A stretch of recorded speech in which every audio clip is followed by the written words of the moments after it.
Well, hello again, Maverick traders, and welcome out to your currency room. This is Ankit here, and let's break down this week price action and talking about the next upcoming week ahead. It's a very busy week. There's definitely a lot happening in the market, so let's get into it. In today's class, again, we'll be breaking down this week's price action, looking at broader market analysis, taking a look at our proprietary currency basket, see where movements are happening, and talk about our upcoming week ahead. So let's get into it.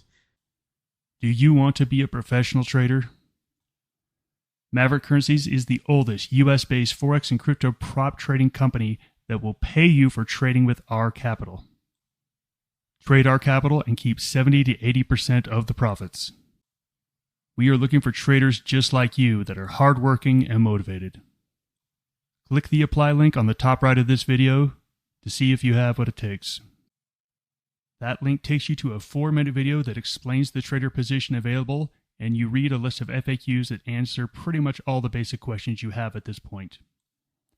After watching the video and reading the FAQs, if you're interested, fill out an application, then you'll watch the full-length recruiting video, and then schedule an interview with one of our traders.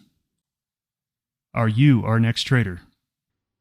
So this week's price action, there was a whole lot of movement both in the currency market and in the equities. In the equity markets, we saw a big tech sell-off. So all those big high flyers like the Tesla and the Nvidia, there's all these stocks that have been running a lot in the last few months. They actually had a bit of an exhaustion sign this week. I had a bit of a sell-off. Tesla was down 10% yesterday. So again, this could be just pointing out to some sort of rotation happening here. That's something to keep an eye on going into next week.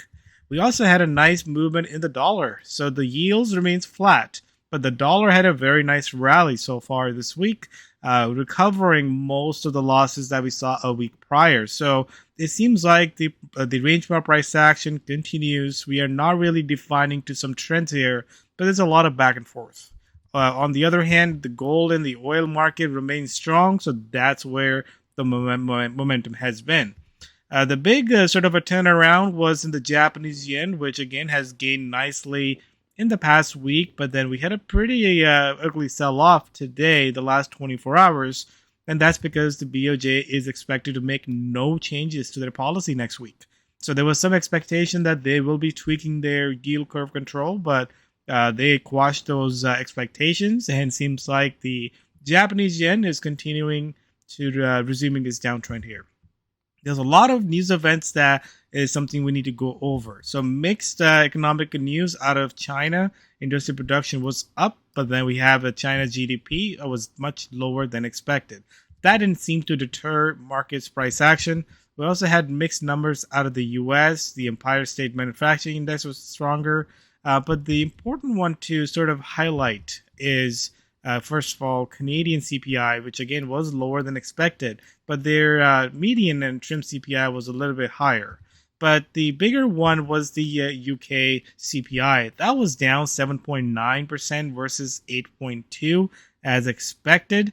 This is again the first drop that we are seeing since February, and that was actually a notable drop that we have seen in this UK CPI. So that really paired some of those hawkish bets that they'll be doing a 50 basis point rate hike. So that also resulted into a bit of a weaker pound, something to keep a close eye on. On the other hand, we had the Kiwi CPI quarter over quarter, and that was actually up stronger than expected.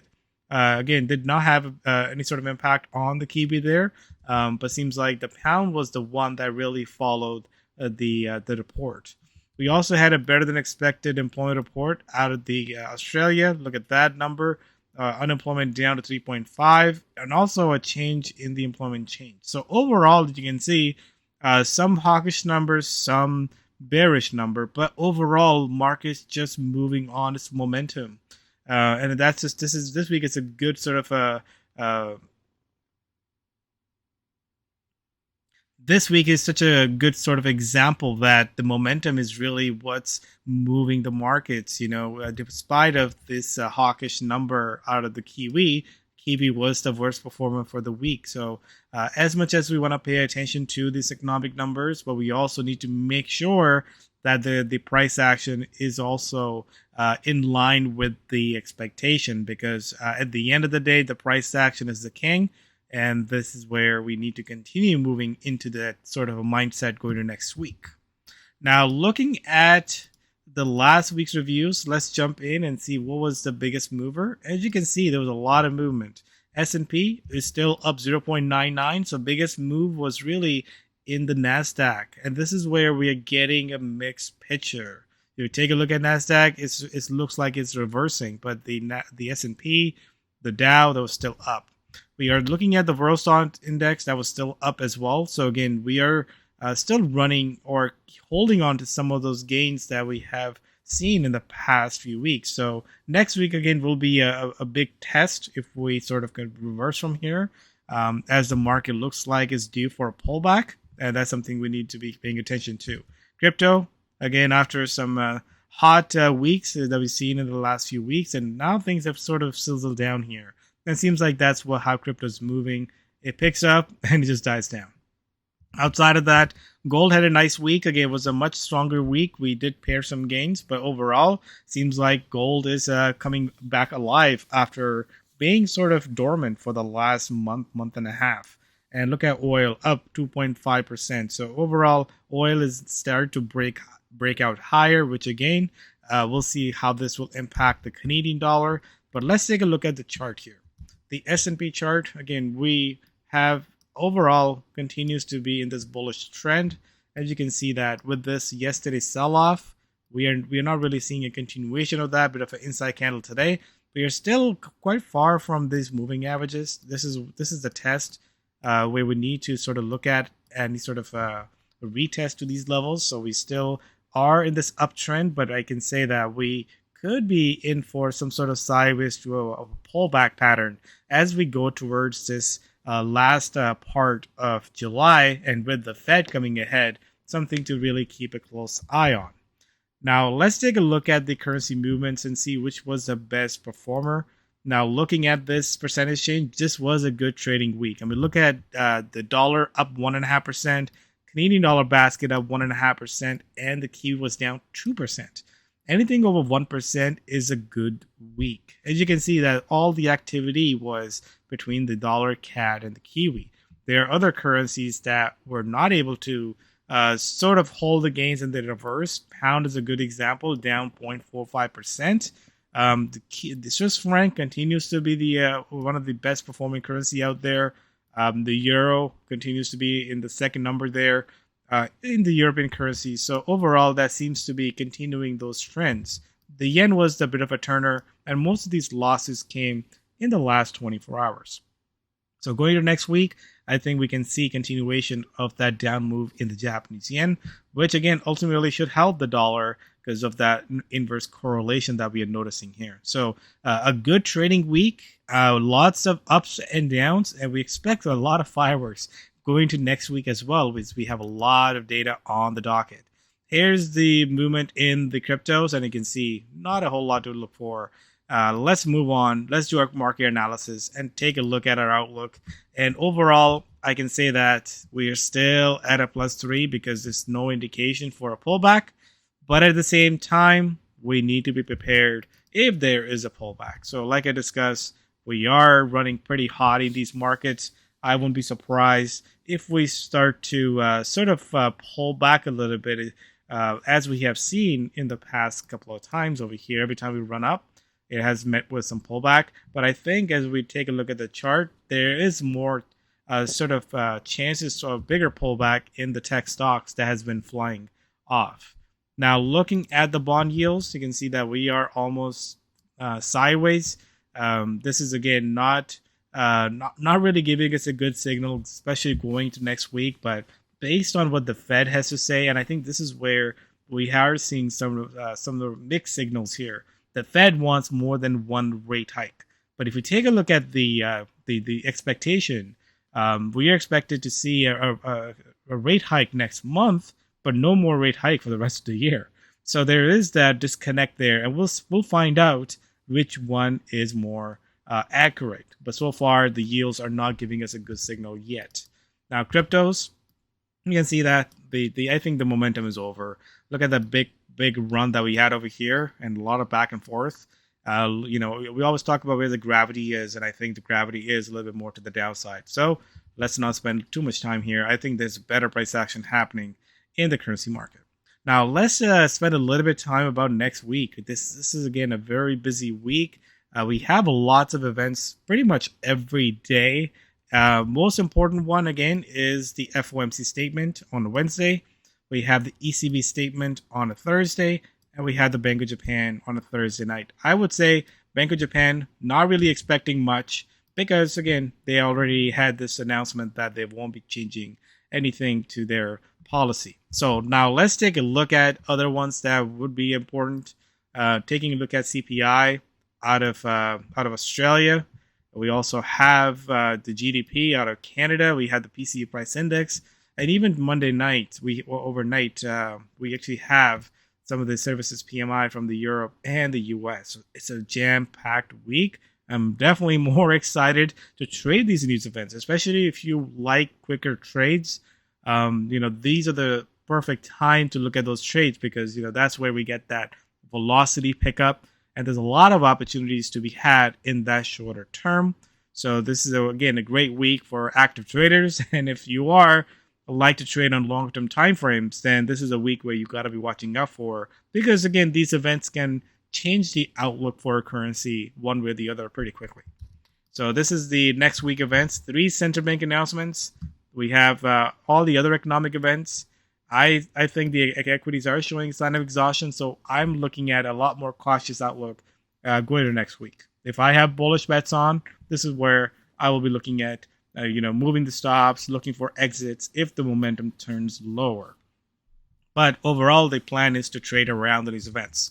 So let's do our currency analysis and take a look at our velocity scores and see where things are moving. So looking at the cryptocurrency first, let's start with the Bitcoin, and you can see Bitcoin is just going sideways. So it's still a +1 on the trend score. Again, velocity, not so much. Looking at the Bitcoin Cash, again, after a big run, it seems to have lost this sort of a momentum there. So again, +1, overall velocity is 0. So again, a very similar story across the board in all these cryptos, Ethereum and Litecoin. So let's jump into Forex. Now the dollar, look at that turnaround in the dollar, and that was quite impressive because we looked at this dollar and it looked very bearish last week. So we have almost rallied back into the prior support, now the resistance. And here we are still below the 20 to 50 moving average, but you can see that we had consecutive run for the past few days. And now momentum is pretty high, and you can see momentum is still holding on to that level. We're overbought, but we're still holding on to those levels. So usually that's a very bullish sign, especially going into next week. Here we are with the Japanese yen. You can see we had a bit of a glimmer of hope, and we are now falling back below. So I think overall, this thing is, again, getting back to the burner here and looking at short on both the trend score and a velocity score looking pretty weak. Now, this is an impressive one, the Swiss franc. We had a first sort of a reversal sign yesterday, and we actually haven't seen a full recovery today. So again, whenever you see that, this is again maybe telling us that there's still lots of buyers out there.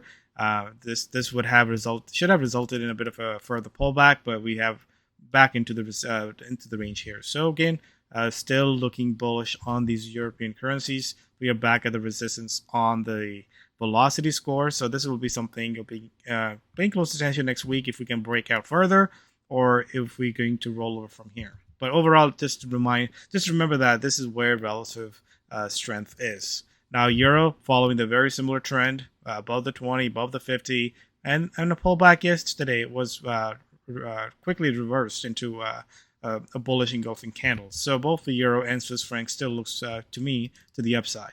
And here's where the change is. Look at the British pound. And we talk about how stubborn British pound has been in the past few weeks, I would say. It's sitting at +2 or +3. This is the first time in a long time that we actually now below the 20 and the moving average. So the trend score has dropped from +3 to +1. In the shorter term, we're getting a bit of a rally here. But I think this rally, we have to see if this rally sort of make a lower high and reverses. Remember, Pound has been the strongest currency. This is where the money has been flowing. This is the central bank has been a lot more hawkish, and the inflation numbers could change things for Bank of England. So I think we can see that rotation maybe going into the European currencies, the euro and the Swiss franc over the pound. So something to kind of keep an eye on. I'm actually still looking to see which way it's going to go. I would love to see it make a lower high and then reverse. That's when you know that we have a trend change in reversal on hand. But so far, I'm not really sure if this is going to fall apart or if it's going to just reclaim its level here.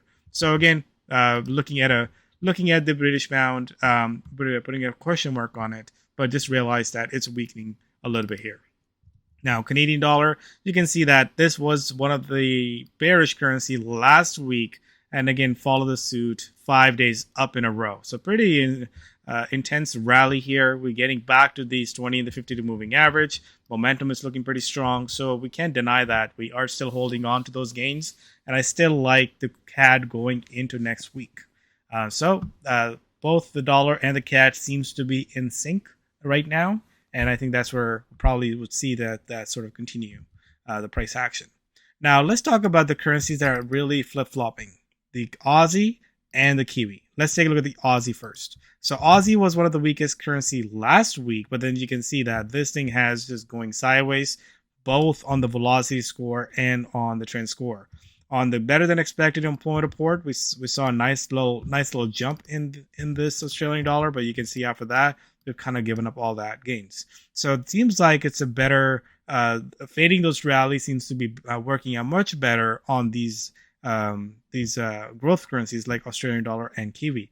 So the trend score remaining 0, where velocity is a little bit on the lower side. But again, take a look at Kiwi. Last week, Kiwi was just not doing much. I mean, Kiwi actually held on to some of those gains.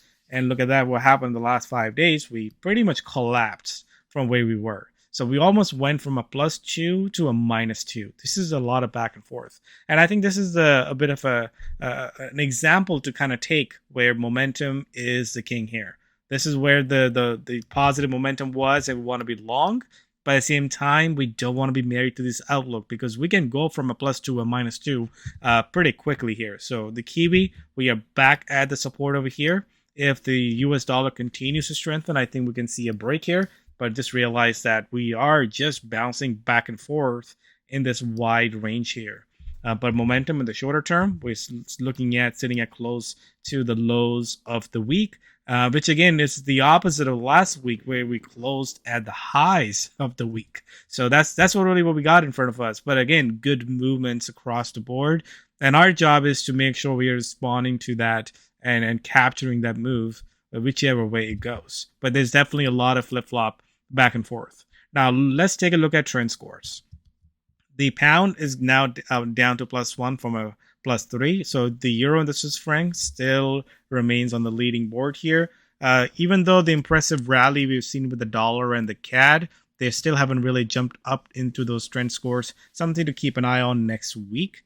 Aussie and the Kiwi, I think they are the one that are getting hurt the most. So we'll probably continue looking at that. And then British pound, I'll be interested in shorting next week if we start to see some sort of a reversing of the gains that we've seen today or in the last 24 hours. I think we can see more of a continuation of what we saw in the British pound going to next week. But you also got to realize that next week is also very busy with news events. So that's where things can move either way. And our job is to make sure we are just trading those news events, understanding where the momentum is and going with it. Velocity right now, -3 in the Kiwi and a -2 in the Aussie and the yen. So that's how we're going to next week. The stronger remains strong and the weaker remains weak. That seems to be the theme here. I know I've talked to a lot of traders there. The intraday reversal seems non-existent right now. A lot of the momentum sort of shift from a week to week where we sort of see things the way it closes this week.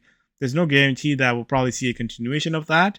We could see a whole different sort of price action going next week. So always be prepared for these sort of changing market conditions. So let's take a look at possible trades ahead and see which one looks the best. So first thing I want to highlight is that whenever I have these important news events, I usually go a little bit more flat for not a whole lot of bias. They just go in with a clean slate and just focus on the price action. So let's talk about setups here. So again, the dollar looks pretty strong. So of course, we can take a look at some of the dollar crosses here.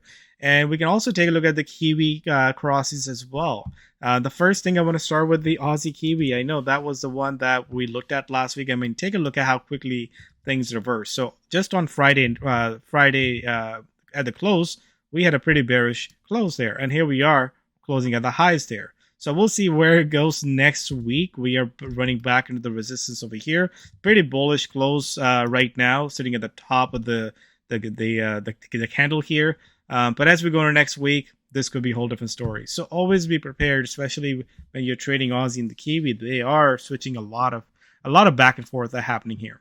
Let's just actually start with some of the from the dollar crosses here. The euro dollar, I had some questions on that. Remember, euro dollar, the euro is still on a stronger score. So this is still looks like a bit of a pullback to me. If you are looking for a bull pullback, if you think the dollar is going to sort of fail this rally, then I think this is a good pullback opportunity. The 110.73. This is the prior resistance, now the support. This needs to hold this level. If it doesn't hold this level, I think that we are looking back into this bigger range here. But this is a first test from this little run that we've seen. Now, same thing goes with the crosses, but again, take a look at Aussie dollar. I mean, look at the ranges that we're dealing with here. It keep bouncing back and forth between that 68 versus that 66. That's a 200 pip range. Look at Kiwi dollar.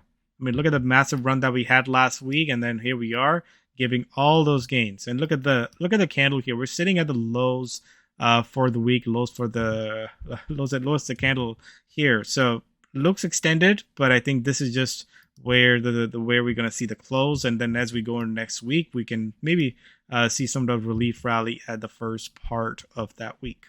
But again, starting Monday, once we have these news events start to roll out, we'll probably see the rotation happen from a currency to a currency.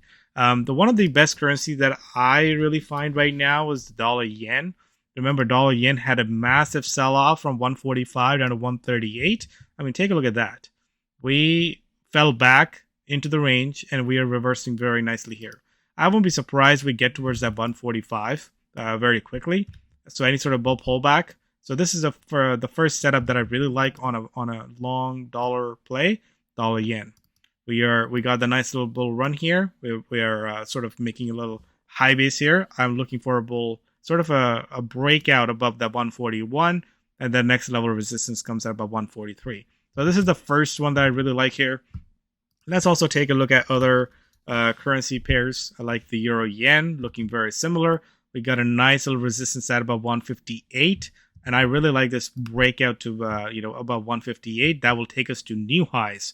But again, with this sort of an updated outlook, I won't be surprised we push higher. We can also take a look at Swiss franc yen doing the exact same. I mean, this is already making new highs. So some of the yen crosses I really like going into next week. But if we are focusing on trading the news events, I think the FOMC will be the important one. We're already getting a nice little run in this dollar crosses, but we have to see if those runs will hold, or are we going to see sort of a continuation. So far, again, momentum looks pretty good. We are up in this little overbought zone, but remember, this is a market condition where we stay overbought and stay oversold for longer periods before we can make a turn. Same thing happening with the Kiwi. Take a look at the 4-hour chart. We get oversold levels. So that's where we are. I mean, I like the Kiwi here. I mean, running into prior support. If this breaks below, we can actually have a lot more further sort of open the gate to the downside. This is the daily chart. A very messy looking chart. So I would just like to highlight that whenever you're trading these currencies that don't have a good sort of a technical setup on a currency basket, you can play it either way. And that's how the Aussie and Kiwi has been. We had nice momentum up, and we have a big momentum down. We had a couple of days up, we had a couple of days down. So these are good currencies to play on both sort of sides. Another one that I want to pay attention to is pair like Euro Pound.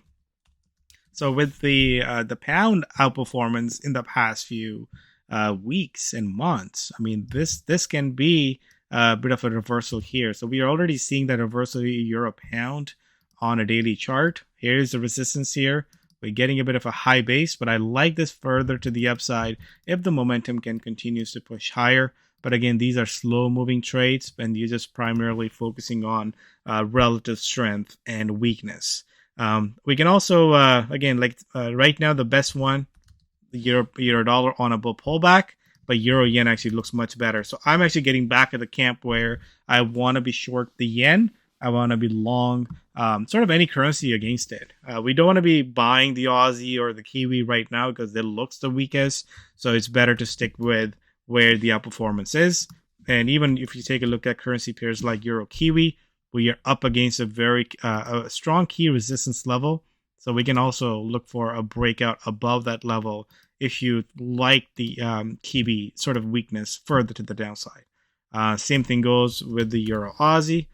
I think we can get a breakout above these levels. So my outlook going next week is to be active around news events. We just looked at all the things that could really move the markets. We have the ECB, we have the FOMC, and all these economic events that could provide a lot of good catalysts for a shorter term move or sort of an acceleration or even reversals. I've noticed that some good reversals have come through on those news events. So busy week ahead, looking to trade around news events, but at the same time, make sure that you're focusing on velocity scores and currencies in play.